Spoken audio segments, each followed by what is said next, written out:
गोपिका जीवनस्मरणं गोविंदा गोविंदा। सद्गुरु विठल दास महाराज की जय। సాక్షాత్ పరమేశ్వరులే వచ్చి ఈ ప్రచేతస్సులకి రుద్రగీతాన్ని ఉపదేశించిన తర్వాత వాళ్ళు 10,000 సంవత్సరాలు ఆ సముద్ర తీరాన్ని కూర్చొని ఇలా తపస్సు చేసేదానికి ప్రారంభించారు. పరమేశ్వరులు అక్కడి నుంచి బయలుదేరారు. దీని తర్వాత ఇక్కడేం జరిగిందంటే, ఈ ప్రాచీన బర్హిస్ అనే ఆయన ప్రచేతస్సుల యొక్క తండ్రి, ఆయన ఎప్పటిలాగానే ప్రాచీ దిక్కున ఇలా దర్భంని పెట్టి ఆయన యాగయజ్ఞములు చేస్తున్నారంట. ఇలా చేస్తూ ఉండేటప్పుడు ఏమిటంటే, ఆయన ఒక యాగం చేసుకుంటారు, మళ్ళీ ఆ యాగం పూర్తయిన వెంటనే ఇంకో యాగం, అలా యాగం అనేది చేస్తూనే ఉన్నారు. ఇలా ఏ పైనైనా కానీ మనం మంచిది కూడా అది ఎంత చేయాలో అంతే చేయాలి. ఎక్కువ మంచిది చేస్తే కూడా అది చెడుగా మారిపోతుంది. ఇలాగ లోకంలో ఎవరైతే వాళ్ళకి కావాల్సింది వాళ్ళ యొక్క సరైన మార్గంలో లేకుండా ఇలా వెళ్తూ ఉండేటప్పుడు అప్పుడు నారదులు వచ్చి వాళ్ళని సరిదిద్దుతారంట. ఇప్పుడు భగవంతుణ్ణి మనం వెళ్ళి చేరుకోవాలి అని మనకి ఏమి దోవ మనకు తెలియకుండా ఇలా కష్టపడేటప్పుడు వచ్చి ఉపదేశిస్తారు. మనం తప్పైన దోవలో వెళ్ళేటప్పుడు కూడా దాన్ని వచ్చి సరిచేస్తారు. అంత గొప్ప గురుదేవులు నారదులు. ఆ నారదుల వల్లే కదా ఈ ప్రపంచంలో ఉండే మనం ఉదాహరణమిచ్చే భాగవతులందరూ ఆ నారదుల యొక్క శిష్యులే. ధ్రువస్వామి, ప్రహ్లాద స్వామి అందరూ నారద భగవంతుడి యొక్క శిష్యులు. ఆ నారద స్వామి యొక్క అనుగ్రహం వల్లనే ఈ ప్రపంచానికే అభయమిచ్చే 2 గ్రంథములు, శ్రీమద్ రామాయణము, శ్రీమద్ భాగవతము ఆయన యొక్క కృప వల్లనే వచ్చింది. అలాగా అందరికీ గురువులా ఉండే ఆ నారదుల పైన దిగివచ్చి ఆ ప్రాచీన బర్హిస్సు యాగం చేసిన తర్వాత ఆయన్ని పిలిచి, నువ్వు ఈ యాగయజ్ఞములు ఎందుకు చేస్తున్నావు అని అడిగారు. భగవత్ ప్రీతికరంగా చేస్తున్నాను, యాగయజ్ఞములు చేయాలని భగవంతుడు చెప్పారు కదా. భగవంతుడు యాగం చేయాలని చెప్పాడు, కానీ నువ్వు ఇలా ఎప్పుడూ యాగం చేస్తూ ఉండాలని భగవంతుడు చెప్పలేదు. ధర్మాలకైనా ఆ సమయంలో మనం చేయేటప్పుడే చేయాలి, నీకు ఇష్టం వచ్చినప్పుడు అన్నీ చేయకూడదు అని చెప్పి, నువ్వు ఎందుకు ఈ యాగం అనేది చేస్తున్నావు? నువ్వు భగవంతుని వెళ్ళి చేరుకోవాలి, భగవత్ ప్రాప్తి కోసం ఈ యాగయజ్ఞం అనేది చేసినావంటే అది నువ్వు చేసేది తప్పు. ఈ యాగం అనేది నేను భగవంతుడి దగ్గర తీసుకెళ్ళదు. ఎందుకంటే యాగం చేసి చేసి చేసి ఇది పుణ్యం వస్తే ఏమిటంటే, ఎలాగైతే పాపం అనేది భగవంతుని దగ్గర వెళ్ళి మనం చేరేదానికి అడ్డుగా ఉందో అలాగనే ఈ పుణ్యం కూడా అడ్డుగా ఉంటుంది.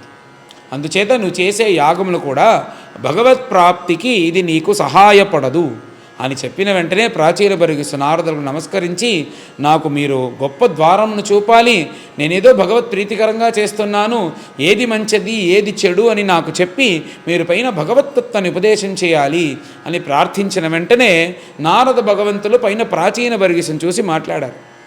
ఏం మాట్లాడారంటే, నాయన, మన యాగయజ్ఞములు అనేది భగవత్ ప్రీతికరంగా చేయాలి, భగవంతుని యొక్క అన్నీ చేస్తే లోక క్షేమార్థం అనే ధ్యాసతో బుద్ధితో చేయాలి.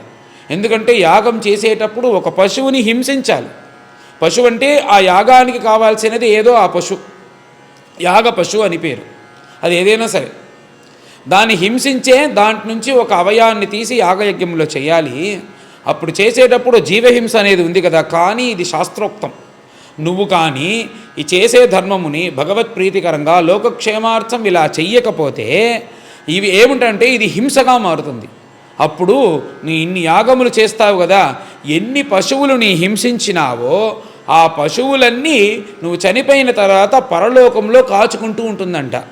నువ్వు వచ్చిన తర్వాత దాని చేతుల్లో కాళ్ళలో ఆయుధాలని ఇలా పెట్టుకొని నిన్ను ఇలా గుచ్చటం, గ్రోకటం ఇలాంటివన్నీ చేసి నిన్ను హింసిస్తుంది. అందుచేత మన యాగయజ్ఞములు చేసేటప్పుడు భగవంతుని యొక్క ప్రీతికరంగా ఏ స్వార్థము లేకుండా ఆ యాగం చేస్తే మనకు డబ్బులు దక్కుతుంది, దీనివల్ల మనం ఆస్తుపాస్తులు కొనవచ్చు, లేకపోతే మనకు మంచి కీర్తి ఉంటుంది, ఆయన నీ యాగములు చేశారని ప్రపంచంలో అందరూ చెప్తారు అనే ధ్యాస లేకుండా భగవత్ ప్రీతికరంగానే చేయాలి. ఎందుకంటే దాంట్లో పశుహింస ఉంది కాబట్టి.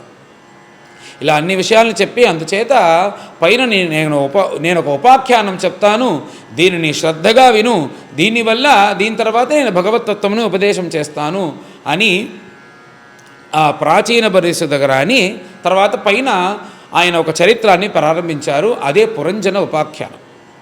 ఈ పురంజనుడు అనే అతను ఈ భూలోకంలో జీవిస్తున్నాడు. ఆ పురంజనునికి అవిజ్ఞాతుడు అనే ఒక స్నేహితుడు. ఆ అవిజ్ఞాతుడు ఎక్కడున్నాడు ఇలా వెతుక్కుంటూ భూలోకంలో సంచరిస్తున్నాడు. కానీ అవిజ్ఞాతుడు కనిపించలేదు. తాను ఈ భూలోకంలో జీవించాలి కదా అంటూ ఈ భూలోకమంతా ఎక్కడ ఉండాలి అంటూ అన్ని చుట్టి చూస్తే అతనికి తృప్తికరంగా ఏ స్థలము లేదు. అలా చుట్టుతూ వచ్చేటప్పుడు పైన హిమాలయానికి వెళితే అక్కడ ఒక నగరాన్ని చూశాడు. ఆ నగరంను చూస్తే అతనికి చాలా ఆనందకరంగా సంతోషంగా ఉంది. ఆ నగరం ఎలాగుందంటే 9 ద్వారములు ఉందంట. ఆ నగరములో అక్కడ ఏమిటంటే పెద్ద పెద్ద గోపురాలు, పెద్ద పెద్ద ఇలా అంతఃపురములు, అక్కడక్కడ చెట్లు పక్షులు, అక్కడ విస్తారంగా ఉండే ఆ స్తంభములు, ఇలా అందమైన నగరాన్ని చూశాడు. ఆ నగరాన్ని చూసిన వెంటనే అతనికి ఇష్టమైంది, దీంట్లో జీవించాలి అంటూ అతనికి ధ్యాస అనేది మనసులో పుట్టింది. దీంట్లో ఎలాగైనా జీవిస్తే బాగుంటుంది అని అనుకొని ఆ నగరాన్ని చూస్తూ ఆ నగరాన్ని లోపలికి వెళ్ళాలి అని ఇలా సంకల్పిస్తూ ఇలా లోపలికి వచ్చేటప్పుడు ఏమి ఆశ్చర్యం అంటే ఆ నగరంలో మొదట ఒక ఉద్యానవనం ఉందంట. ఆ ఉద్యానవనంలో ఒక స్త్రీ వస్తూ ఉంది. ఆ స్త్రీని చూశాడు. ఆ స్త్రీ అంత అందంగా ఆ పసుపు రంగు వస్త్రం కట్టుకొని, చీర కట్టుకొని, ఆ ఒంటి నిండా ఆభరణం పెట్టుకొని, అంత 16 వయస్సు స్త్రీ అంత అందంగా ఉందంట. ఆమె నడిచి వచ్చేది, ఆమె కాళ్ళు చేతులు శరీరం ముక్కు కళ్ళు అంత అందంగా, దాన్ని చూస్తేనే పెళ్లి చేసుకోవాలి, ఆమెతో పాటు మనం కాపురం చేయాలి వివాహం చేసుకొని, అంత అందంగా ఆమె యొక్క శరీరం అనేది ఉంది. ఆ అందంలో ఆయన పడిపోయాడు. ఆమెతో పాటు ఏమిటంటే ఆ స్త్రీతో పాటు ఆ స్త్రీ వెనకాల 5 తల సర్పం ఒకటి వస్తూ ఉందంట. ఆ స్త్రీని ఇలా ఆ స్త్రీకి పైన నిలబడుకుంటూ ఇలా స్త్రీతో పాటు వస్తుందంట. దానితో పాటు 10 మంది వీరులు ఉన్నారంట, మహావీరులు. ఆ 10 మంది వీరులతో పాటు 100 గల సేన, 100 వీరులు ఇంకా కూడా వాళ్ళు ఇంకా ఆయుధంతో ఈ 10 వీరులు సేనాధిపతిగా ఉంటూ వాళ్ళని నడిపిస్తూ, దానికి ముందు ఒక సర్పం, ఆ సర్పం ముందు ఈ స్త్రీ నడుచుకుంటూ ఇలా ఉద్యానవనంలో వస్తూ ఉందంట. ఆ పురంజని దగ్గర వస్తూ ఉంటే అతనికి ఇంకా కూడా ఆశ పొంగి నేరుగా అమ్మాయి దగ్గర వెళ్ళి, నువ్వు ఎవరు? ఇలాంటి అందం ఈ ప్రపంచంలో నేను చూడనే లేదే, ఇన్ని రోజులు నువ్వు ఎక్కడున్నావు? నిన్ను చూస్తే నాకు ఆశగా ఉంది. నువ్వెవరైనా పరమేశ్వరుడు యొక్క భార్య అయిన పార్వతియా, లేకపోతే బ్రహ్మదేవుని యొక్క భార్య అయిన సరస్వతినా, ఆ సాక్షాత్ వైకుంఠవాసి అయిన మహావిష్ణువు యొక్క భార్య అయిన మహాలక్ష్మినా అంటూ ఆ అందంలో మాయమయ్యి ఇలా ఆ స్త్రీని స్తోత్రం చేసేదానికి ప్రారంభించాడు. స్తోత్రం చేసి బతిమాడి, నన్ను ఎలాగైనా పెళ్లి చేసుకో, నీతో పాటు నేను ఈ లోకంలో ఈ నగరంలో సంతోషంగా జీవించాలి అంటూ నాకు ఆశగా ఉంది, నన్ను ఎలాగైనా పెళ్లి చేసుకో. ఎలాగైతే వైకుంఠంలో ఆ మహావిష్ణు మహాలక్ష్మి ఇలా జీవిస్తూ అందరికీ అనుగ్రహం చేస్తున్నారో అలాగనే ఈ నగరంలో నువ్వు నేను సంతోషంగా జీవించి పైన మనము ఈ నగరంలో ఉంటాము అని ఇలా బతిమిలాడుతూ ఉన్నారంట. ఆ స్త్రీని చూసి ఎంత చెప్పినా కానీ ఒక్క మాట కూడా మాట్లాడలేదు ఆ స్త్రీ. నేను ఇంత మాట్లాడుతున్నాను, నువ్వు ఇలా ఏమి నోరు తెరవకుండా ఇలా చూస్తే ఏమి అర్థం, నువ్వేదైనా మాట్లాడాలని ఆ స్త్రీ యొక్క అందంలో ఇలా పడిపోయి ఈయన ఇలా మాటలను ముగించాడు. అప్పుడు ముగించిన వెంటనే ఆ స్త్రీ మందహాసంతో పైన అనిందంట, మిమ్మల్ని చూస్తేనే నాకు కూడా ఆశగా ఉంది మీతో జీవించాలి అంటే. సాధారణంగా ఈ యవ్వనంలో ఉండేటప్పుడు ఏ పురుషుడిని చూసినా కానీ అతనితో సౌఖ్యంగా సుఖంగా ఉండాలి అనేది అన్ని స్త్రీలకు ఉంటాయి. కానీ మిమ్మల్ని చూస్తే మీరు కూడా నాలాగానే అందంగా ఉన్నారు. అంత అందంగా ఉంటూ అందం మాత్రం కాకుండా ధర్మాత్ముడిలాగా మిమ్మల్ని తోచుతుంది. అందుచేత ఇలాంటి ఉత్తమమైన గృహస్థాశ్రమంలో మనం జీవిస్తాము. ఈ గృహస్థాశ్రమంలో ఉంటేనే కదా ఇంకో ఆశ్రమంలో ఉండే వాళ్ళని పోషించవచ్చు. ఎందుకంటే ఈ గృహస్థాశ్రమమే బ్రహ్మచారికి భోజనం పెట్టాలి, తర్వాత వానప్రస్థులకి భోజనం పెట్టాలి, సన్యాసులకి భిక్ష ఇయ్యాలి. ఇలా ఈ గృహస్థాశ్రమే అన్నిటికీ ఆధారం. అలాంటి గొప్ప గృహస్థాశ్రమాన్ని మనం స్వీకరిస్తాము. మీరు ఇలా అడిగినారు కదా, మీ వల్లనే ధర్మం, అర్థం, కామం, మోక్షం అనేది మనకు కలుగుతుంది. అలాంటి గొప్ప అందంగా ఉండే మీరు, ధర్మాత్ముడైన మిమ్మల్ని నేను కూడా పెళ్లి చేసుకోవాలి అని అనుకుంటున్నాను అంటూ ఆశగా ఇలా చెప్పిన వెంటనే ఆమె పైన ఆశ ఎక్కువై పురంజనుడు ఆమెతో పాటు కలిసి ఆ నగరంలో జీవించాలి అంటూ ఇలా నిర్ణయించుకున్నారు. ఇలా నిర్ణయించుకున్న తర్వాత ఆ నగరంలో 9 ద్వారములు ఉన్నాయి కదా, ఆ 9 ద్వారంగా ఒక్కొక్క చోటికి వెళ్ళి అక్కడికి వెళ్ళి ఈ స్త్రీతో, ఈ అమ్మాయితో పాటు ఆ పురంజనుడు సౌఖ్యంగా ఉంటున్నాడు అంటూ పైన నారదులు వర్ణించారు. ఏమన్నారంటే, ఈ నగరానికి 9 ద్వారములు, 7 ద్వారములు పైన ఉన్నాయి, 2 ద్వారములు కింద ఉంది. అందుచేత ఈ నగరంలో ఆ ద్వారానికి ఒక్కొక్కడు ద్వారపాలకుడు ఉన్నాడంట. ఆ ద్వారపాలకుడు కానీ స్నేహంగా ఉండి అతనితో ఉంటేనే ఆ ద్వారం వల్ల ఇంకో చోటుకు వెళ్ళి ఇంకో నగరంలో మనం సుఖంగా ఉండొచ్చు, ఇంకో చోటుకు వెళ్ళి. అలాగ ఈ పురంజనుడు ఆ స్త్రీతో ఎవరెవరిని సఖ్యం చేసుకొని ద్వారపాలకుణ్ణి ఆ ద్వారం వల్ల ఎక్కడెక్కడంతా వెళ్ళి అతను సుఖంగా ఉంటున్నాడు అంటూ నారదులు పైన ఆ ప్రాచీన బర్హిస్సుకి వర్ణించేదానికి ప్రారంభించారు. పైన ఉండే 2 ద్వారములు ఖద్యోత, ఆవిర్ముఖి అనే 2 ద్వారములు. దాంట్లో ద్యుమంతుడు, ద్యుమాన్ అంటూ అతడు ద్వారపాలకుడు. అతన్ని స్నేహితుడుగా పెట్టుకొని ఆ ద్వారం ద్వారా జనపదం అనే ఒక చోటుకు వెళ్ళి ఈ స్త్రీతో పాటు పురంజనుడు సుఖంగా ఉంటున్నాడు అని నారదులు అంటున్నారు. నలిని, నాలిని అంటూ 2 ద్వారములు.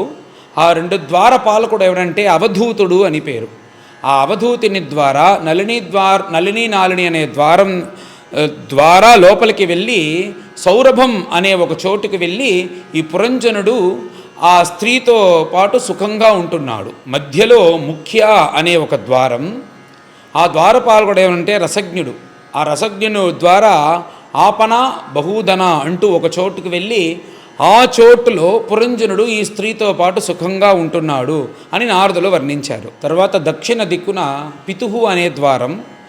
ఆ ద్వారానికి శృతధరుడు అంటే ఒక ద్వారపాలకుడు. ఆ ద్వారం ద్వారా ఈ శృతధరుడిని స్నేహితుడిగా పెట్టుకొని దక్షిణ పాంచాలం అనే ఒక చోటుకు వెళ్ళి ఈ స్త్రీతో పాటు పురంజనుడు సుఖంగా ఉంటున్నాడు అని నారదులు వర్ణించారు. ఇలాగే ఉత్తర దిక్కున దేవహు అనే ఒక మార్గం. ఇదే శృతధరుడిని పెట్టుకొని ఉత్తర పాంచాలం అనే చోటుకు వెళ్ళి ఆ పురంజనుడు ఆ స్త్రీతో సుఖంగా ఉంటున్నాడు అని నారదులు వర్ణించారు. తరువాత పడమర దిక్కున ఆసురి అనే ద్వారం. ఆ ఆసురుని ద్వారంలో దుర్మదుడు అనే ద్వారపాలకుడు, అతన్ని స్నేహితుగా చేసుకొని గ్రామకం అనే ఒక చోటుకు వెళ్ళి ఈ పురంజనుడు ఆ స్త్రీతో సుఖంగా ఉంటున్నారు అని నారదులు వర్ణించారు. అలాగనే ఇంకో పడమర దిక్కున నిరుతి అనే ద్వారం. దాంట్లో లుబ్ధకుడు అనే ద్వారపాలకుడితో స్నేహితుగా చేసుకొని వైశసం అనే చోటుకు వెళ్ళి అక్కడ ఈ స్త్రీతో పాటు సంతోషంగా ఉంటున్నారు ఈ పురంజనుడు. తర్వాత ఈ నగరంలో నిర్వాక్, పేషస్కృత్ అంటూ 2. ఈ నగరంలో అందరికీ కళ్ళు కనిపిస్తాయి, కానీ వీళ్ళిద్దరూ మాత్రం అంధులు. అందరి కళ్ళు కనిపించదు.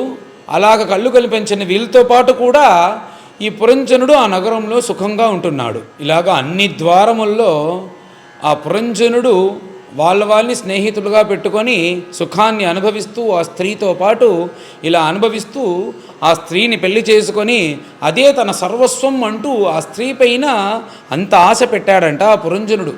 ఎంత ఆశ పెట్టాడు ఆ స్త్రీ పైన అంటే, ఆ స్త్రీ ఏం చేస్తుందో అది చేసేదానికి ప్రారంభించారంట. తనకి ఏ సంకల్పం లేకుండా ఆ స్త్రీ నవ్వితే నవ్వటం, ఆ స్త్రీ ఏడిస్తే ఏడవటం, ఆ స్త్రీ కూర్చుంటే తాను కూడా కూర్చుంటాడు, ఆ స్త్రీ నిలబడితే తాను కూడా నిలబడతాడు, ఆ స్త్రీ ఇలా పరిగెత్తితే స్త్రీతో పాటు పరిగెత్తుతాడు, ఆ స్త్రీ పడుకుంటే ఇలా పడుకుంటాడు, ఆ స్త్రీ ఇలాగ కోపం పడి ఎవరైనా తిడితే ఇతను కూడా కోపపడతాడు, అలాగా ఆ స్త్రీ ఎవరైనా స్పర్శిస్తే ఇతను వెళ్ళి స్పర్శిస్తాడంట. ఇలాగా ఆ స్త్రీతో పాటు కూర్చొని అంత ఆశ పెట్టి ఆ స్త్రీనే తన సర్వస్వం అంటూ అన్నీ మరిచిపోయి ఆ స్త్రీ యొక్క అధీనంగా ఉంటూ ఇలా పురంజనుడు ఆ స్త్రీతో పాటు ఆ నగరంలో ఇలా ఆ స్త్రీ అధీనంగా తాను సుఖంగా జీవిస్తున్నాడు అని నారదులు చెప్పి అధ్యాయాన్ని పూర్తి చేశారు. పైన అందరం కలిసి పారాయణం చేస్తాం. అథ పంచవింశోऽధ్యాయః.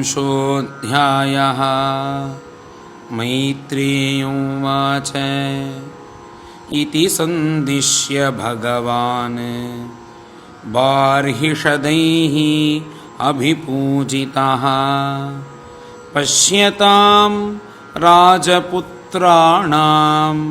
తత్రైవ అంతర్దధే హరః రుద్రగీతం భగవతః స్తోత్రం సర్వే ప్రచేతసః జపంతస్తే తపస్తే పుః వర్షానాం అయుతం జలే ప్రాచీనబర్హిషం క్షత్తః కర్మస్వాసక్తమానసం నారదో అధ్యాత్మతత్వజ్ఞః కృపాలుః ప్రత్యబోధయత్ శ్రేయస్త్వం కథమద్రాజన్ కర్మణా ఆత్మనైహసే దుఃఖహానిః సుఖావాప్నిః శ్రేయస్తన్నేహ చేష్యతే. రాజోవాచ న జానామి మహాభాగా పరం కర్మాపవిద్ధధీః బ్రూహి మే విమలం జ్ఞానం येन मुच्येय कर्मभिः गृहेषु कूटधर्मेषु पुत्रदार धनार्थधीः न परं विन्दते मूढः भ्राम्यन् संसारवर्त्मसु. नारदोवाच भो भोः प्रजापतेराजन् पशून् पश्य त्वया अध्वरे संज्ञापितान् जीवसङ्घान् निर्घृणेन सहस्रशः एते त्वां सम्प्रतीक्षन्ते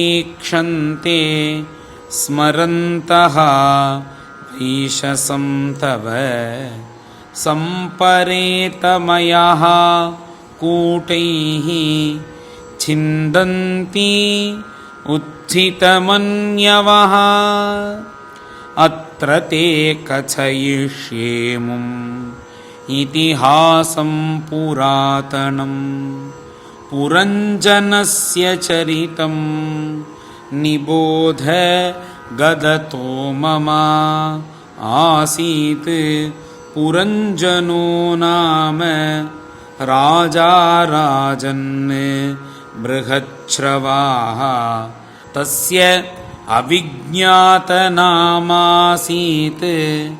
सखा विज्ञातचेष्टितः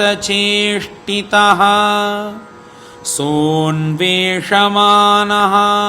शरणं बभ्राम पृथिवीं प्रभुः नानुरूपं यदा विन्दत् अभूत्सः विमना इव न साधु मेने ताः सर्वाः भूतले यावतीः पुरः कामान् कामयमानोऽसौ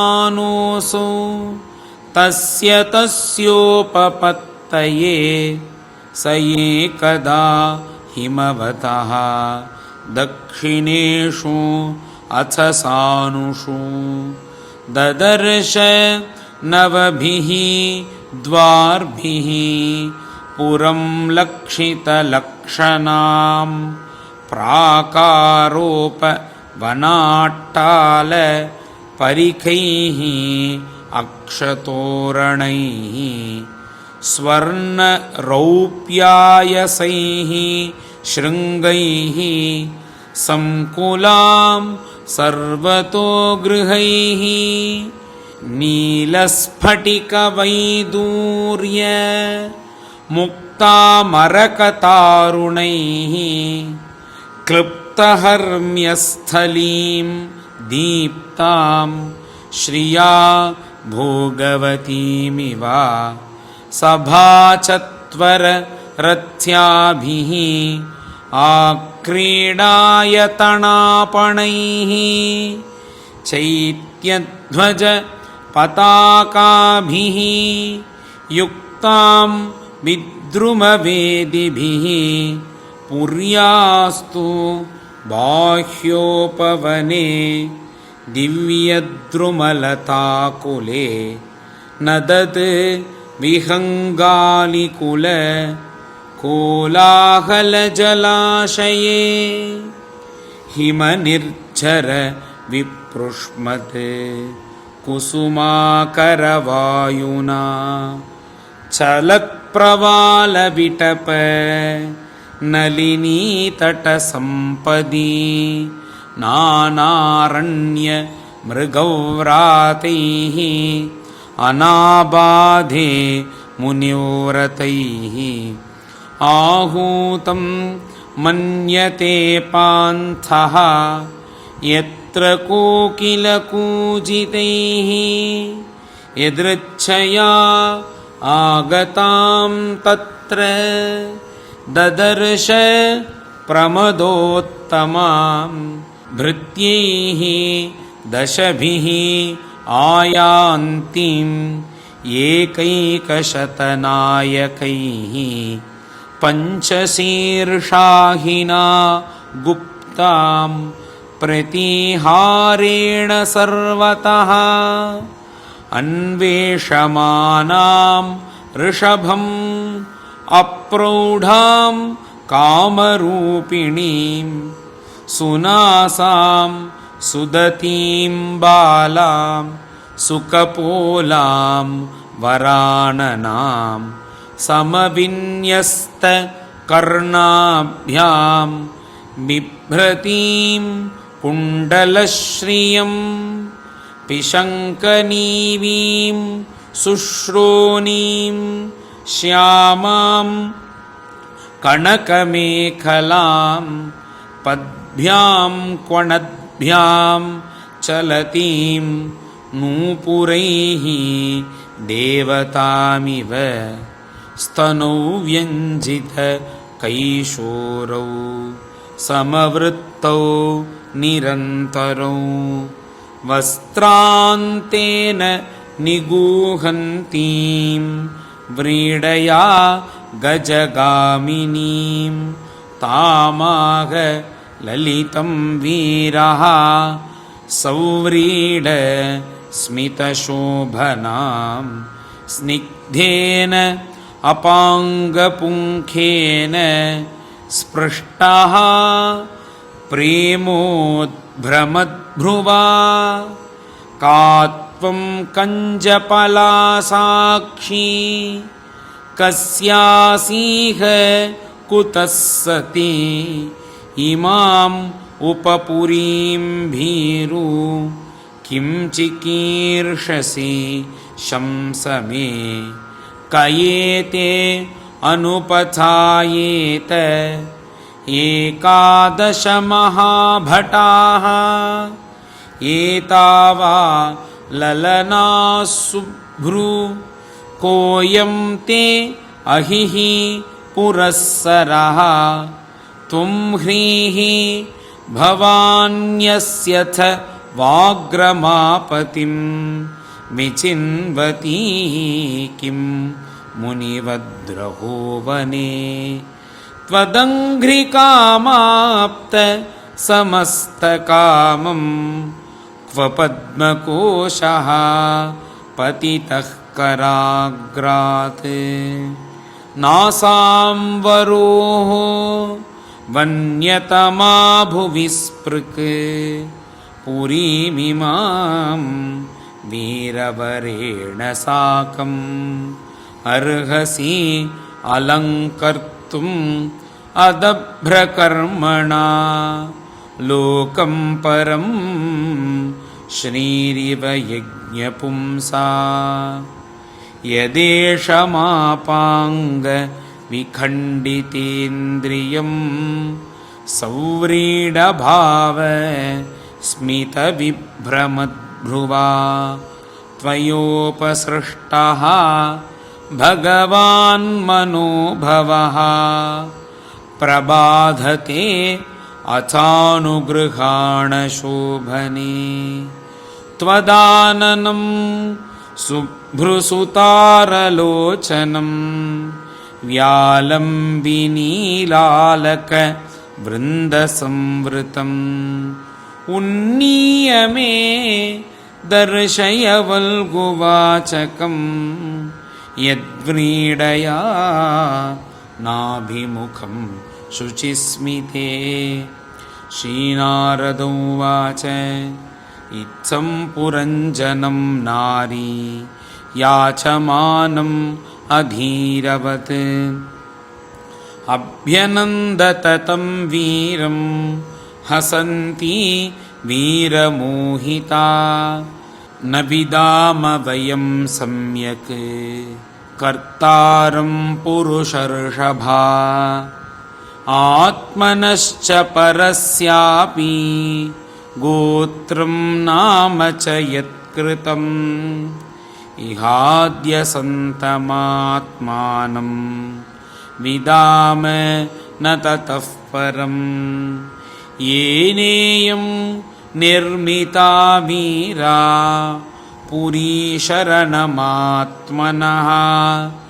एते सखायः सख्यो मे नरानार्यश्च मानदा सुप्तायां मयि जागर्ति नागोऽयं पालयन् पुरीं दिष्ट्या आगतोऽसि भद्रं ते ग्राम्यान् कामान् अभीप्ससे उद्वहिष्यामि तां स्तेहं स्वबन्धुभिः अरिन्दमा इमां त्वम् अधितिष्ठस्व पुरीं नवमुखीं विभो मयोपनीतान् गृह्णानः कामभोगान् शतं समाः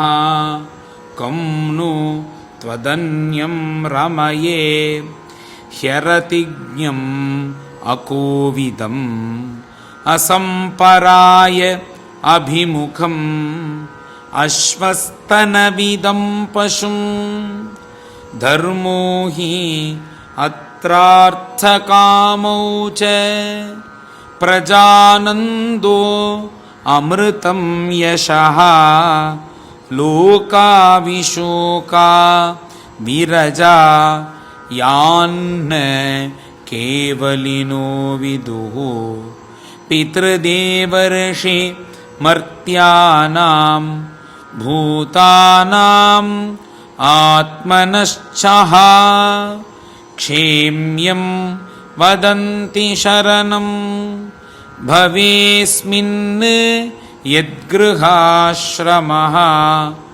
कानाम वीर विख्यातं वदान्यं प्रियदर्शनं न वृणीत प्रियं प्राप्तं मादृशी वादृशं पतिं कस्यामनस्ते भुवि भोगि भोगयोः स्त्रिया न सज्जेत भुजयोर्महाभुजा यो नाथ वर्गाधिमलं घृणोद्धतः स्मितावलोकेन चरत्यपोहितुं नारद उवाच इति तौ दम्पती तत्र समुद्य समयं मिथः तां प्रविश्य पुरीं राजन् मुमुदाते शतं समाः उपगीयमानः ललितं तत्र तत्र च गायकैः क्रीडन् परिवृतः स्त्रीभिः हृदिनीम् आविशत् शुचौ सप्तोपरि कृताद्वारः पुरः तस्यास्तु द्वे अधः पृथग्विषयगत्यर्थं तस्यां यः कश्चनेश्वरः पञ्चद्वारस्तु पौरस्त्या दक्षिणैका तथोत्तरा पश्चिमे द्वे अमूषां ते नामानि नृपवर्णये खद्योता आविर्मुखी च प्राग्द्वारो एकत्र निर्मिते विभ्राजितं जनपदं याति ताभ्यां द्युमत्सखः नलिनी नालिनी च प्राक् द्वारौ एकत्र निर्मिते अवधूतसखः ताभ्यां विषयं याति सौरभं मुख्यानाम पुरस्ताद्वाः तया आपणबहूदनौ विषयौ याति पुरराट् रसज्ञ विपणान्वितः पितृः नृपपुर्याद्वाः दक्षिणेन पुरञ्जनः राष्ट्रं दक्षिणपञ्चालं याति श्रुतधरान्वितः देवहूः नाम पुर्याद्वा उत्तरेण पुरञ्जनः राष्ट्रम् उत्तरपञ्चालं याति श्रुतधरान्वितः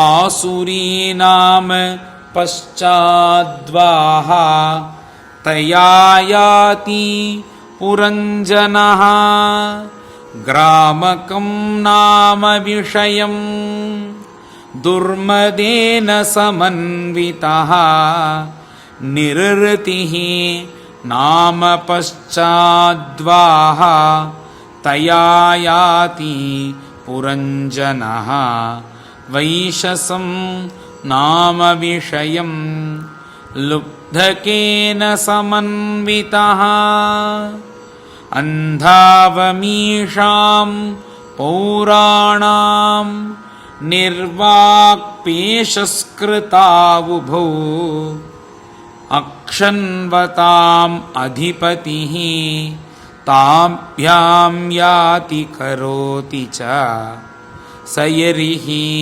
अन्तःपुरगतः विषूचीनसमन्वितः मोहं प्रसादं हर्षं वा याति जायात्मजोद्भवम् एवं कर्मसु संसक्तः कामात्मा वञ्चितो अबुधः महिषी यद्यदीहेत तत्तद्देवान्ववर्तत क्वचित् पिबन्त्यां पिबति मदिरां मदविह्वलः अश्नन्त्यां क्वचिदश्नाति जक्षत्यां सह जक्षिति क्वचिद्गायति गायन्त्यां रुदत्यां रुदति क्वचित् क्वचित् हसन्त्यां हसति जल्पन्त्याम् अनुजल्पति क्वचिद्धावति धावन्त्यां